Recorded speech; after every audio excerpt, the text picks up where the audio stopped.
Yes.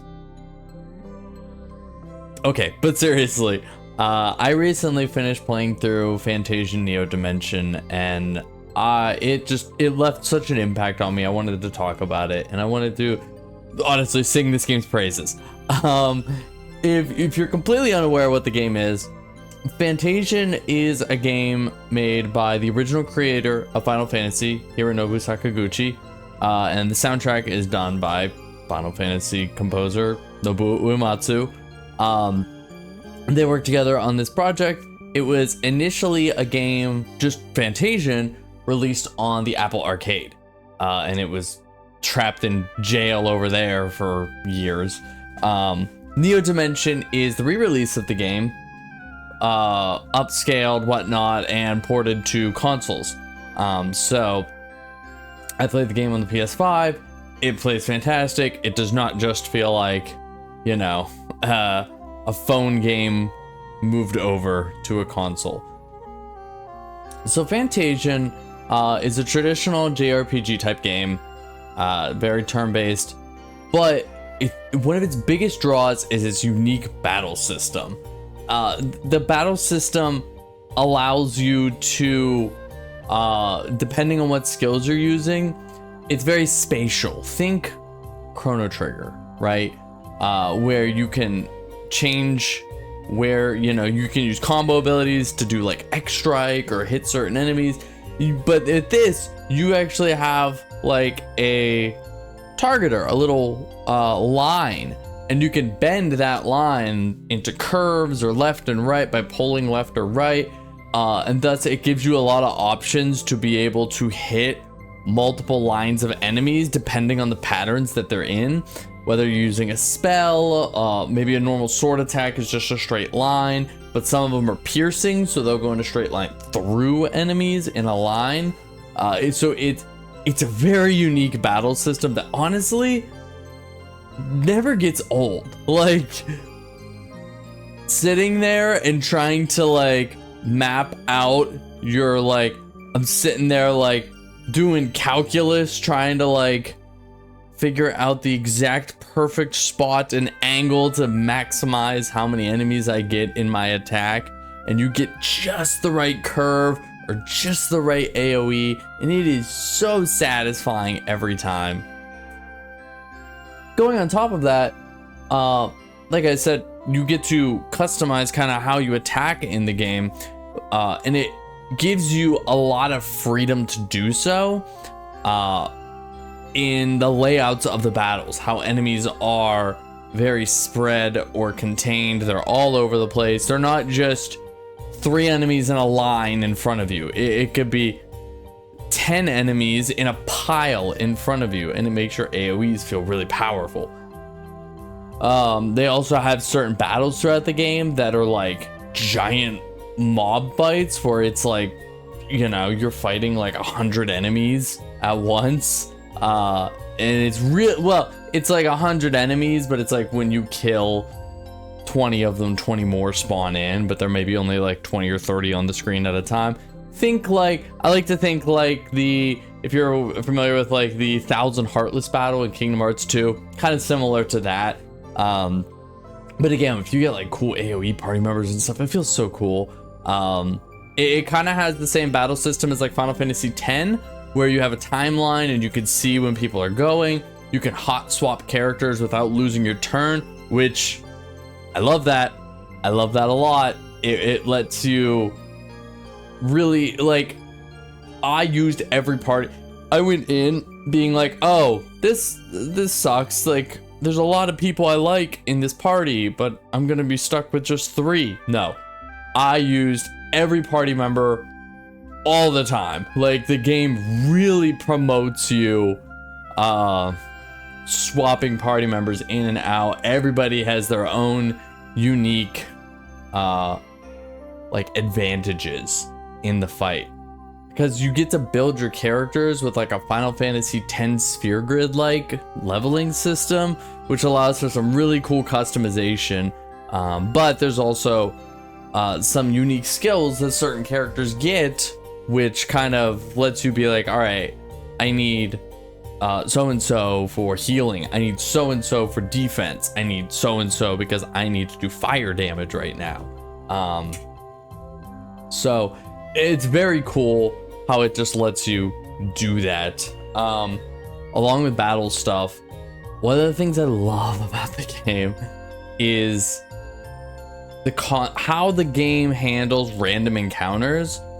You basically get a little device that stores random encounters, and then it has a max. So say it's like 30, right?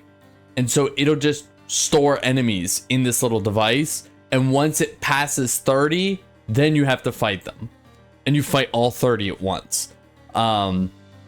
Which sounds overwhelming, but it's actually really cool because, like I said, because of the battle system, you have a lot of freedom to hit a lot of enemies at once a lot of the time. So it's a really cool, but you can also turn this device on and off. So if you don't want to deal with that, you can just have traditional random encounters. If you use the device, one of the things I love is using this kind of system really promotes exploring and backtracking. There's nothing more annoying in an RPG than, you know, needing to like backtrack through a map you just went through, and you're like, oh my god, I'm gonna get a random encounter every 5 steps, or like a puzzle room where you're like, I'm just trying to solve the puzzle, can we stop with random encounters for a bit? The Dimension is what the device is called. It helps you kind of be able to be like, I need to just focus on the room right now. Let me just turn off random encounter. Well, not turn off, but let me stalk random encounters for a while so I can just run around. So you're not disrupted. It's very cool.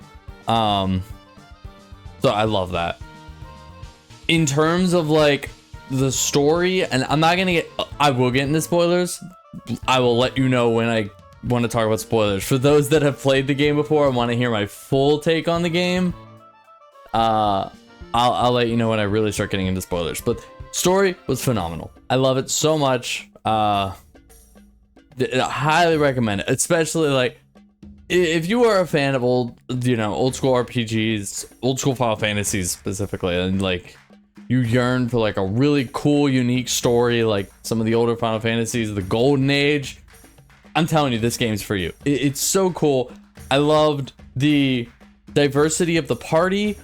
All the party members are so unique and different, and they all just have their own identity and interests and character growth, and it's really, really cool. I like to see a very diverse party like that, whether it's a human boy or a robot or a person from another world. It's like they're all so different and cool, and I love to see that. I'm always saying, bring back non-human party members, you know, bring back the Burmesians from Final Fantasy IX.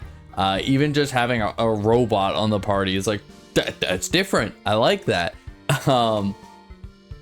So I loved the story and the pacing of it. It was very good. If you've played the original version, they have, in this version, they've kind of retuned the difficulty curve a bit.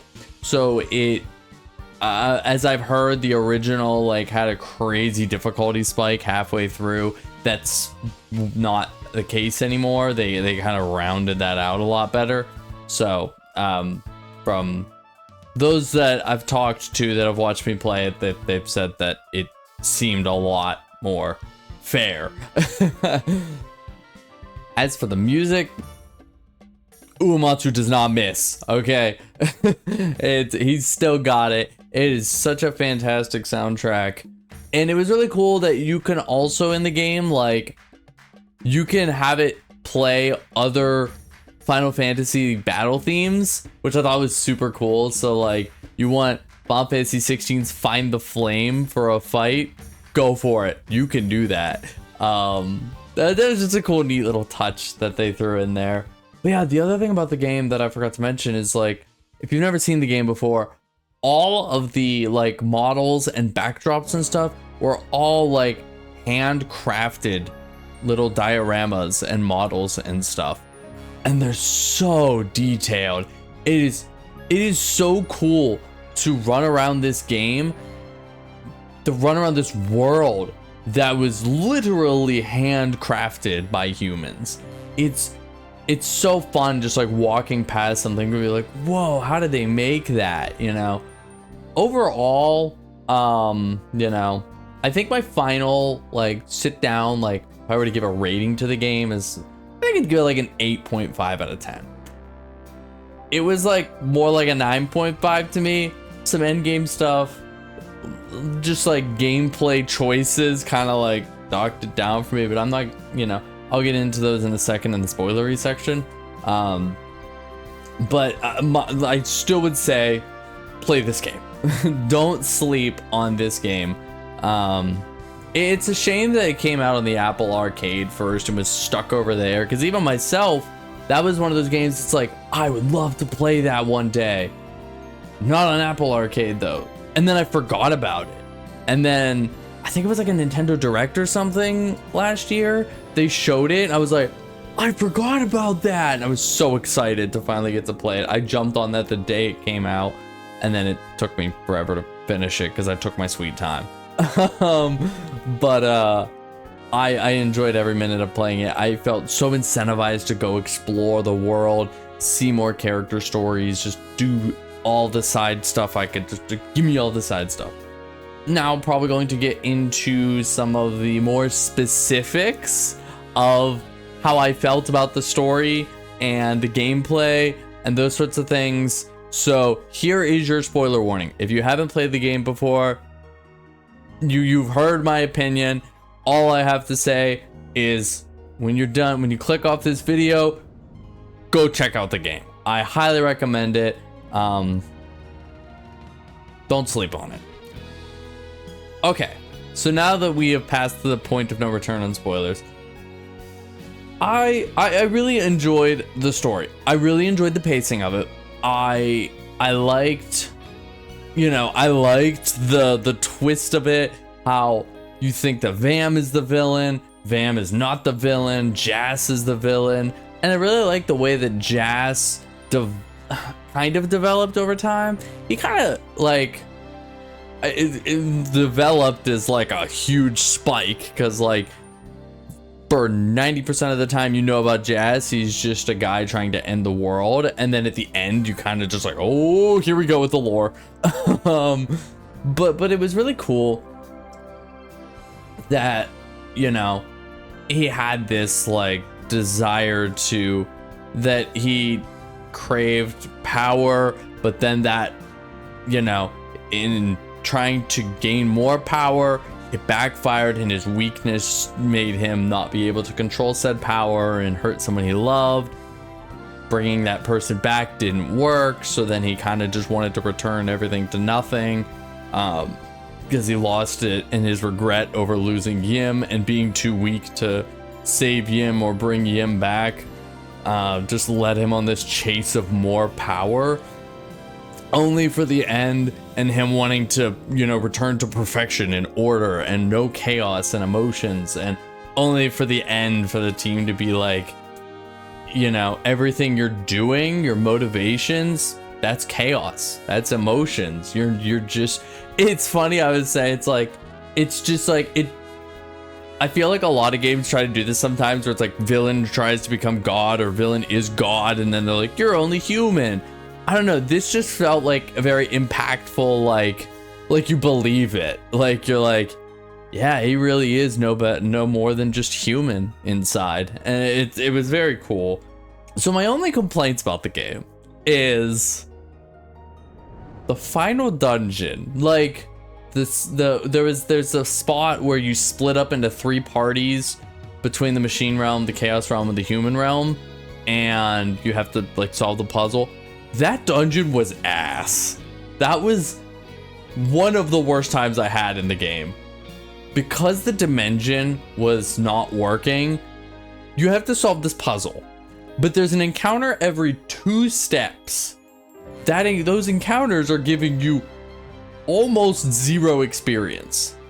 I also could not run from those battles, so it was just so tedious. And it's the same like 3 battles In the human realm, it was a bird and a minotaur, you know.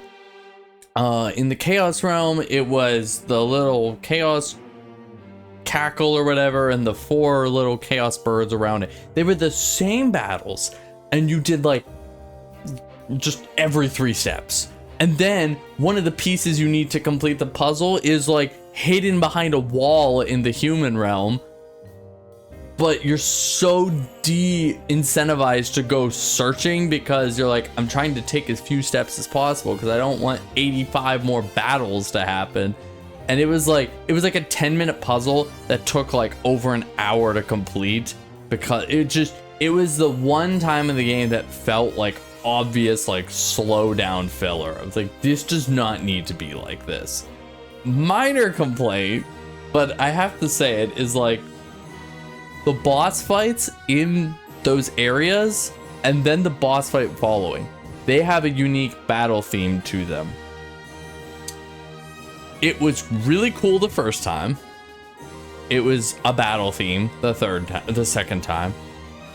I was kind of bored of it the third time. The fourth time, I turned the game music off, because at this point, because you solve the puzzles, you fight all 4 of those bosses back to back. They're not short boss fights. I was like, I think I've listened to this 2-minute loop of a song for over an hour and a half.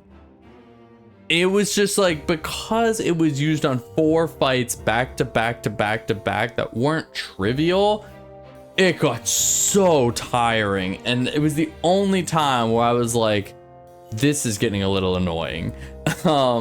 Which sucked, you know. It was kind of a shame to have to do that. The only other minor, again, I've been going back and forth on this complaint, but Jazz was a little strong. And it's tough because when I got to final Jazz the first time, phase 3 Jazz, I died in like 3 turns. I mean, I got so steamrolled, and it felt so demoralizing because I was like, I have done almost everything I can, you know, and I still, recommended level was 60 and I was like 56. I was like, how do I get there? I hadn't done the 6 elements quest for Vam. That helped kind of push me over the edge because it got like Cheryl Blizzard Strike, which made a big difference. It got Zinniker Radiant Strike, which helped with the black holes on Jazz Phase 3. Just little things. So it's kind of like, on one hand, I didn't, you know, I was kind of like, it sucks that the leveling curve didn't get me strong enough to get there. On the other hand, it's like, had I just done a little bit more, I might have got there. I kind of wished that, like, they kind of like, the God Realm opens up to you so early that it feels like they're like, here, go here, you can do it. You cannot do it. You can't. And I hated that, like, once you get to the God Realm, they give you the 6 elements quest. At that point, I'm mentally like, I'm going for it, you know? I don't want to, I'm going to beat the game. And then I go in and they're like, oh, maybe I'll back out and do more side quests now that they gave me one. Like, I didn't like the timing of it. I would have rather them given you the 6 elements. Like, there's the point where you fight like Shadow Vam in the Mecha Infestation, and then you pick up his like tears or whatever. I wish that those would have given you the 6 elements quest. Then I probably would have been more incentivized. Like, I'm here, I'm still outside. There was one right outside the Mecha Infestation. Let's start that quest, you know? I think that would have helped, and it would have kind of helped me get there faster.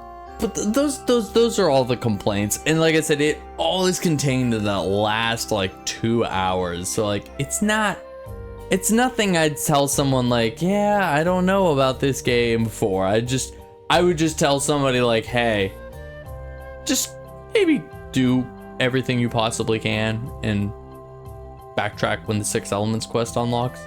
Just trust me on this. I love the way the game ended.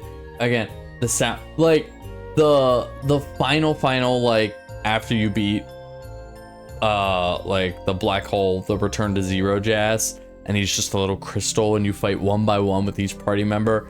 The song that plays there with each party member getting a turn hitting Jas as he finally like gives up on returning to zero. It was very pretty. It was such a cool scene. I loved it so much. So, you know, all in all, shout outs to the team for making the game. It definitely was a game that I you know, Sakaguchi and Uematsu's name on the game, I'm gonna try it, you know. I was one of those like, I'm ready to try it. Didn't expect to get attached to it as much as I did, but like I said, the world, the characters, the story, the music, it all just captured me so fast. So again, I just want to shout it out, sing the game's praises, and tell everyone I can to like check it out. It's definitely worth the time. It's not a 110-hour investment like, you know, like a Persona 5 or something. You can power through the game in 30-40 hours. For a JRPG as good as this, that's a good time investment, I'd say. So, yeah, I just wanted to talk about Fantasian Neo Dimension now that it's done and kind of share my experiences with it with the world. So, yeah, until the next video, take care, everyone.